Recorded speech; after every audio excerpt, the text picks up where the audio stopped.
Me oleme juba märkamatult jõudnud 5. detsembrini. Nagu polekski aega läinud. Crazy. Ma tean, et tegelikult on see ka, et Sandril hakkab jumala paha olla, kui ta näeb New Balance'i. Sest et üks onu ei luba kanda talle. Aga New Balance M1000 Triple Black. Sir.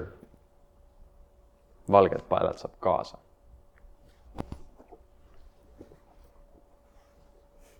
Tee, mida sa teed?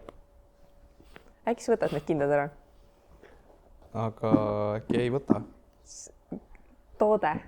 Meie kallist toode läheb roheliseks. Aga toredad on. Extra flavor. Kelle probleem? Ma ei tea. Mulle meeldivad need materjalid koos. See on lahedad nagu. Triple Blackiga on alati see teema, et kõigile ei pruugi meeldida, aga minu arust üleni mustad ketsid on teema. Mulle väga meeldivad.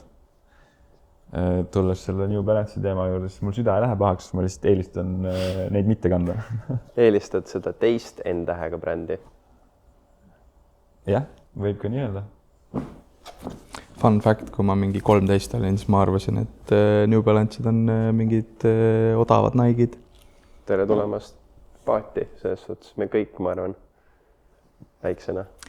Aga ei, mul ei ole sellele midagi lisada, need on üleni mustad M1000 ja ma juba 3 korda olen öelnud midagi nende kohta. Normid.